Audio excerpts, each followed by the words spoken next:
हरे कृष्ण, हर इंसान को उसके अपने कर्म का फल भोगना पड़ता है, कोई किसी के कर्म को फल को नहीं भोगता है। जैसे एक बात सुनिए कि आपको अब समझ में आएगा। जैसे हम होटल में जाते हैं, हम खाना खाते हैं, हम ही बिल भरते हैं, और कोई तो बिल भरेगा नहीं, ठीक है, हम ही खाते हैं और हम ही बिल भरते।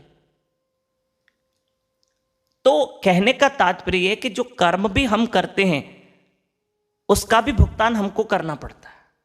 आप कहोगे जी मैं एक मेहमान के घर में गया था, वो मुझे होटल में लेके चला, उसने तो बिल भरा, चलो ये तो ठीक है कि उसने आपका बिल भर दिया फिर भी होटल में, ठीक है।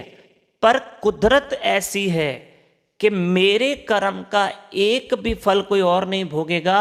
अगर मैंने 100 कर्म बुरे किए हैं, 100 कर्म अच्छे किए हैं, तो उसका फल मुझे ही मिलेगा, किसी और को नहीं मिलेगा।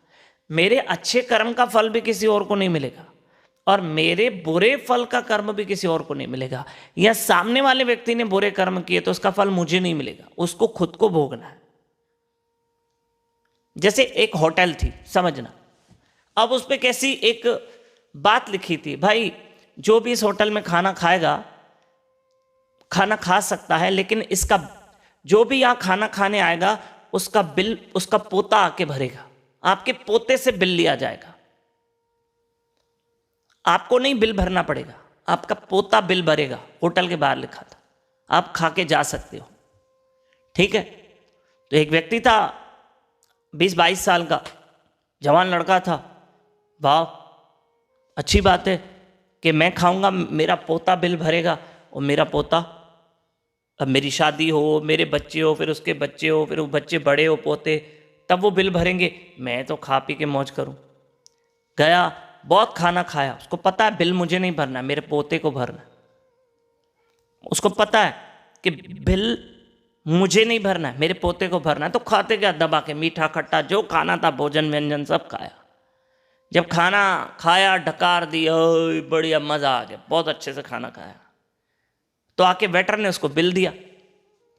अब इसने अगर खाया उस जमाने में 200 का, तो बिल आया 400 रुपये।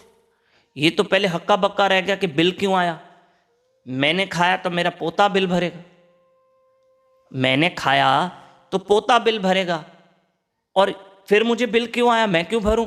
वेटर को कहा, और चलो मैं भी भरूं तो 200 रुपये बिल आना चाहिए, ये तो 400 रुपये बिल आया, मैंने तो 200 के आसपास खाया, और आप लोगों ने तो लिख के रखा है कि पोता बिल भरेगा। तो कहा भाई साहब हमने गलत नहीं लिखा है, आप खाओ, बिल आपका पोता भरेगा। तो फिर भाई मेरे पास ये बिल क्यों लेकर आ। बोला भाई साहब ये बाहर जो लिखा है ना, पोता बिल भरेगा, दादा खाएगा, तो इस किसी ज़माने में आपका दादा इस होटल में खा के गया है, आप उसके पोते हो, बिल भरो। और आपके उस ज़माने में दादा ने इतना खाया था और ब्याज समेत 400 रुपये होते, भरो। अब मेरे दादा ने इतना खाया था, बोले बहुत खाया था, और ब्याज ब्याज डाल के बोले 400 रुपये हो गए। श्री राधे, अब तुम्हारे दादा ने इतना खाया तो हम क्या करें, बिल भरो। बोले देखो ये लिस्ट में तुम्हारे दादा का नाम भी लिखा है, वो खा के गया है आज से 40 साल पहले, 50 साल पहले। देखो जैसे होटल के बाहर लिखा था, एक जोक था, जैसे होटल के बाहर लिखा था दादा खा के जाए, पोता बिल भरेगा, पर कुदरत ऐसे नहीं करती कि दादा बुरे कर्म करेगा, पोते को भोगना पड़ेगा। ना दादा के कर्म दादा भोगेगा, पोते के कर्म पोता भोगेगा। ये कुदरत का नियम है, हर एक इंसान को अपने कर्म का फल भोगना है। ऐसा नहीं होगा कि माँ के घुटनों में दर्द है तो बेटा गोली खाएगा और माँ ठीक हो जाएगी, कभी नहीं। वो बेचारी माँ को ही उसके कर्म हैं जो बेचारी को भोगने हैं, और जो पुत्र के कर्म हैं वो पुत्र को भोगने हैं। पर एक रास्ता है शास्त्रों में, कर्म अगर काटना भी चाहो तो कर्म काट भी सकते हो। हरि नाम से, हरे कृष्ण कृष्ण कृष्ण हरे हरे, हरे राम राम राम हरे हरे। नाम जप से कर्म कटते हैं। नाम में इतनी ताकत है, जैसे भोजन में भूख मिटाने की शक्ति है, जल में प्यास मिटाने की शक्ति है, ऐसे भगवान के नाम में पाप मिटाने की शक्ति है।